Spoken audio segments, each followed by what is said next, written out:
Warning, cheaters may contain adult themes and strong language. Parents are cautioned that this program may not be suitable for children. Coming up on this episode of Cheaters. Earlier this evening, she got together with Wes. No, really?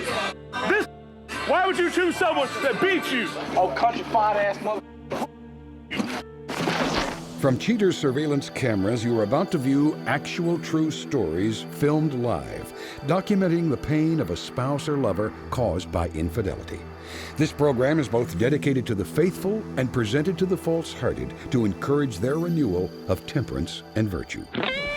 You can feel in your heart when something's not right. No other woman has made me feel the way she does. You don't do this to the people that love you. I can live with the truth, but I can't live with lies. I'm lost. I feel like I'm by myself. This is not the way we're supposed to end. I will get to the truth. I know this isn't easy. I can't take it anymore. I knew something was going down, though, right? This has been a lie the whole time. I'm about to throw up. Oh, hell no! Here we go. I see you right there. I want a hard target search. Is this what you call kitty time with your jar? There he is. Get your hands on me! Get the camera off you. You need to be baptized! Calm down!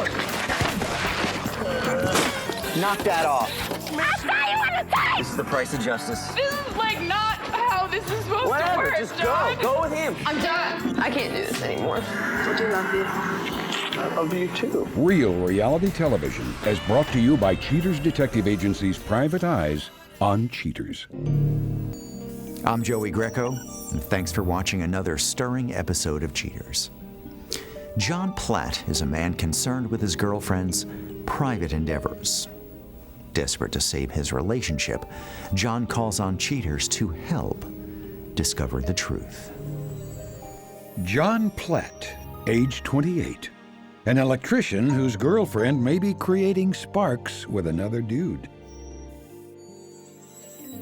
When I first met Sherry,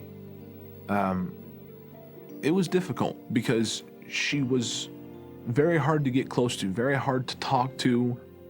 But once I did get close, once, I found out her past about her ex-husband, how he used to beat her and how he was abusive, I felt that I was helping her. I was showing her what love is. I was showing her how to live, how to open up. In the past few months, Sherry's become a bit distant, maybe more than a bit.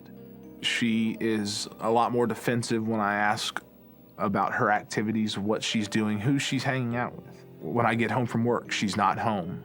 Or if she is home, she's asleep, which isn't something she used to do. She used to stay up and wait for me. If she's not home and I call her, she doesn't answer the phone. If she gets a text message or a phone call, she snatches it up, runs to the other room. So when I ask her about what she's doing and she gets upset and claims I'm trying to control her, I'm trying to control every aspect of her life, that's not something I'm trying to do. I don't know how she could do this with everything I've given her, everything I've helped her become and helped her move forward with.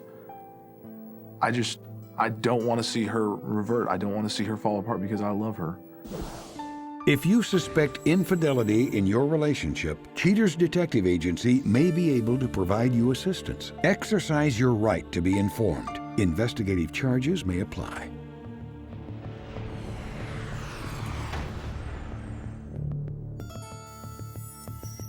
Sherry Blanchard, age 27. A cosmetologist accused of making up stories regarding her recent activities. Investigation Day 4. Cheaters agents are very close to closing the book on the case until detectives notice a break in pattern.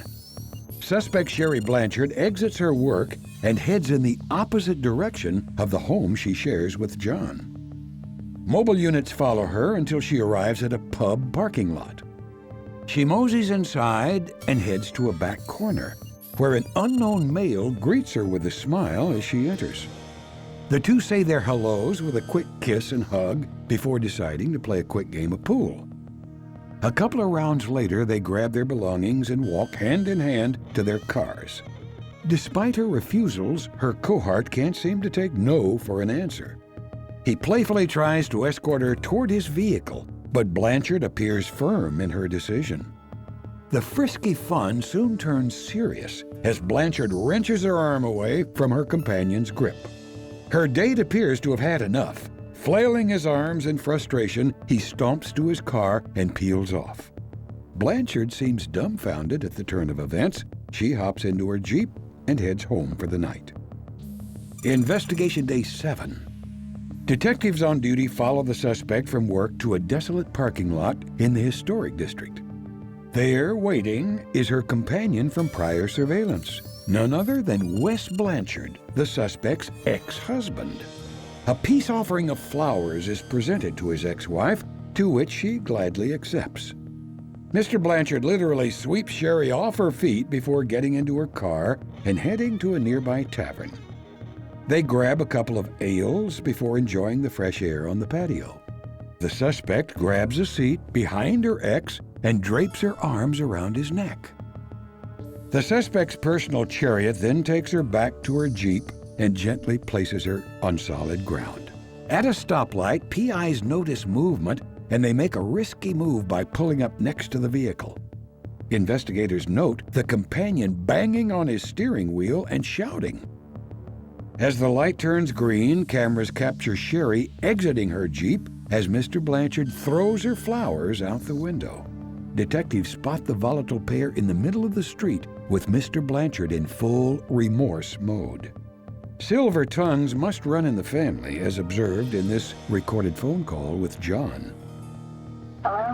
Hey, how you doing? Great. What's up? I was just wondering where you are. Driving. Told you I was going to have drinks with the girls. Okay, you know where you're having drinks at? No idea. If you find out where you're going, call me. Do I need to report into you every step that I take? Do I need to tell you when I stop at a stoplight? If you find out, just give me a call, all right? I'm a big girl. I can take care of myself. Just call me. I'll probably just text you because it may be too loud wherever we're going. If that's the case, you can step outside. Yeah, I don't have to do that. I can just text you. Fine. Text me later then. All right, bye. Bye. Investigation Day 9. Agents on duty again follow their mark after she leaves her workplace. She soon arrives at an unknown residence. To no one's surprise, Mr. Blanchard is waiting by the door to usher Sherry inside. A short time later, the troublesome twosome reemerge holding hands. They get into the suspect's car and make tracks to the local Cineplex. Detectives keep tabs on the couple as they make their way inside. Cheater spies are caught off guard when the Blanchards come out before the movie ends. Detectives keep pace and shadow them into a drugstore. Detectives watch as the formerly wedded pair peruse the sexual health aisle. With purchases in hand, detectives follow the pair back to the companion's residence. Once the Blanchards are inside, Cheater's detectives make a call to headquarters to prepare for John's briefing. Coming up, the confrontation.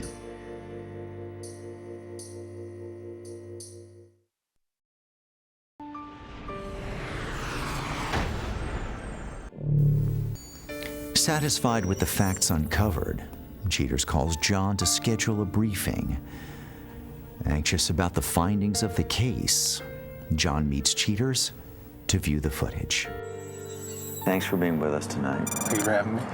I know the situation isn't a pleasant one that brings you here. No. I won't take any more time. I know our detectives have information that they thought it'd be important for you to see that may provide some of the answers to the questions that you have. Okay. Are you ready to look at that now? I believe so. As we begin our investigation, our detectives caught up with Sherry as she left work. She's followed to a bar.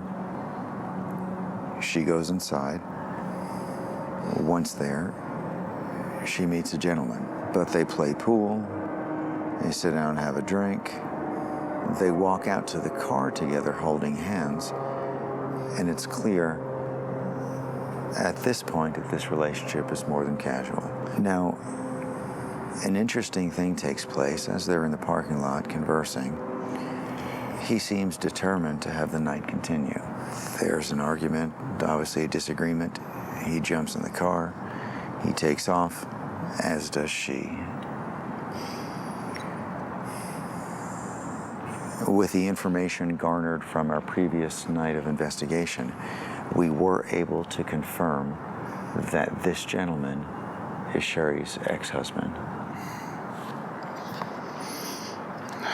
He looks different. I saw him before, or I saw pictures of him, but he's been incarcerated for 5-something years now. On this night, we again followed Sherry, but rather than go out, she goes to the residence of her ex-husband. And that's where she stayed a considerable amount of the evening.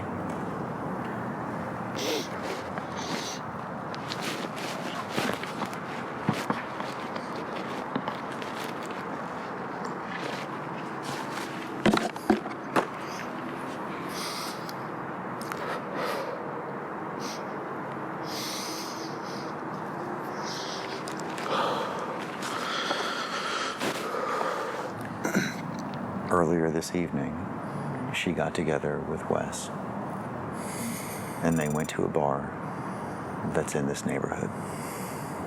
Are you ready to find out directly from Sherry why she's chosen this path as far as your relationship is concerned? More than anything. We'll call the detective when we get in the van, and we'll find out if he can give us an update on their current situation, okay? Okay. Come on. Here's our detective. They're still inside. It's a wig night. He's wearing a black and white wig split down the middle. Okay. And she's wearing a red wig. Everybody out. Okay. Everybody out, everybody out, everybody out. Let's go. Just stay close. Backup's out of the way. Way back there. You gotta move fast. Move fast. Move fast. Let's go.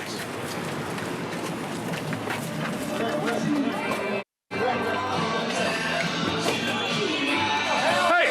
No, really? Really? This? Coming up, the conclusion.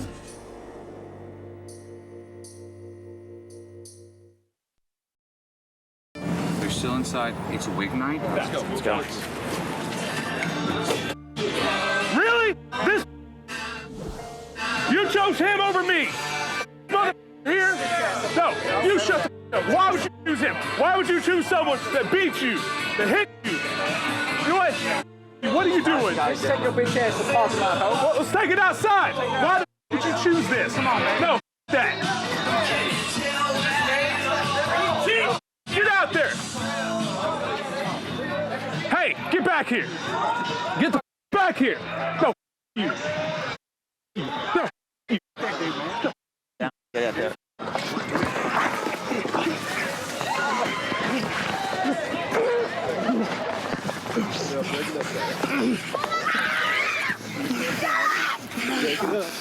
Police. Done. It's done. Why would you do Why? Do you have anything to say? No, that. No, you tell me. Why would you do this to me? Why would you choose him over me? Hang on one second. All right. Come on, baby. You follow me, man. Let's go to the car. No, that. She's staying with me. No. Why would you do this to me? I was going to ask you to marry me. Come on, baby. Come on. Just tell me why. I don't know. Back the off. Get out of here, man. Come on, baby. No, that. She's staying here. Come on. Who won, baby? Hey. Hey. He did that to you? Did you hit her? What do you want to do about Gotta hit women? What do you want to do about it, huh? Let's go.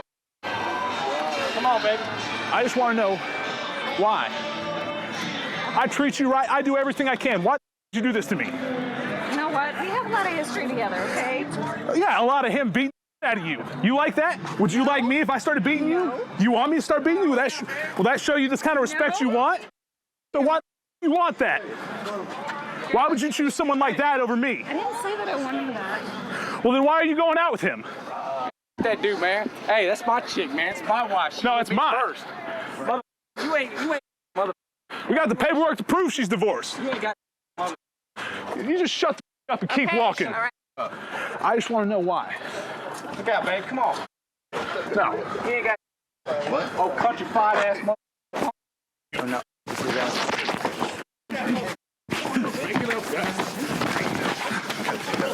Stop! Watch your car now. Okay, let's go. Look at that. Wes, stop. Let's go. Come on. Come on. Let's talk about this. I didn't mean for. I know you didn't mean for it, but this is still happening. Let's go sit down. Let's talk about this away from that. You ain't shut up, man. No. Relevant. You was a placeman. Wes, No. stop. You was a placeman. Both of you. Guys. Stop. Man. Stop. Hey, Stop it. Back up, fool. I'll give you a black eye next time. You ain't bitch. You ain't do punk. You can have that there. I'm sorry. I know you are. I know you are. That's okay. What, you just gonna leave me here? I ain't got no rod. We're gonna talk about this and we're gonna work this out. No, come here. It's okay. That's right. I upgraded. Look at that. Look at that fine mother. I upgraded, fool. Damn right. Her name is Monkey Bird. She's fine as a mother. Let's get in here. Yeah, man. That's right. You don't even have to take a second thought on it.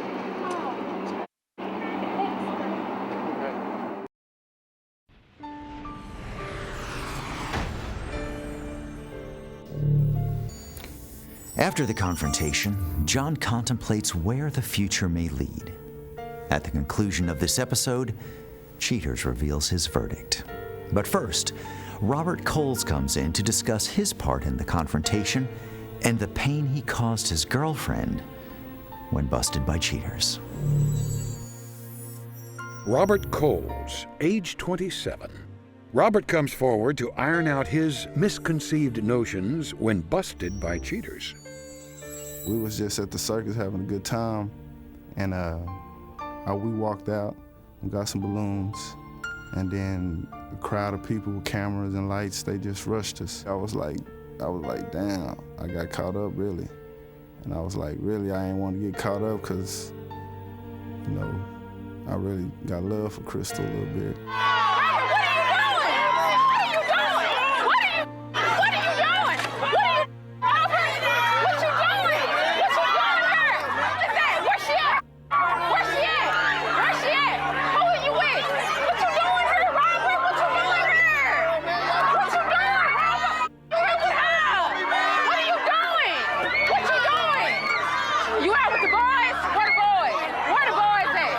Crystal, we still talk a little bit. I don't stay with her no more. You know, I got my own apartment. I moved in, but we just gonna work on our relationship. And as far as me and Tasha goes, I don't really talk to her that much. She don't really want to talk to me except my phone calls. But I try to get through to her, tell her I'm sorry, but she don't pick up. Do you still care about her? A little bit after this. I don't know, man. This is crazy. Gotta make it home before I do. Yeah, but this isn't something that she did. This is something you did. This isn't something that she did. This is something you did. How could you use this? I kept asking you what you out here doing, and you keep lying to me, so I had to go get these folks on you. Where you going? Yeah, really, it's unknown at this point what's gonna happen between me and Crystal. But we're gonna see. I'm gonna take it day by day, and we're gonna see if we can work it out. If we can't, we can't. If we can, we're gonna do the damn thing.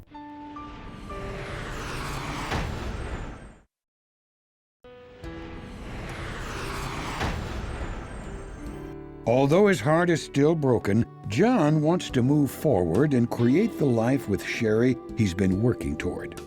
He says, everybody makes mistakes. I've made my share. The bottom line is, I love Sherry. She loves me. But sometimes it's hard to let go of your past. I have to understand that. As for Sherry Blanchard, she told Cheaters producers that this was all her fault. She goes on to say, I'm scared. I never had anything so good before. Sherry has begun counseling to battle her insecurities. Wes Blanchard only says she'll be back.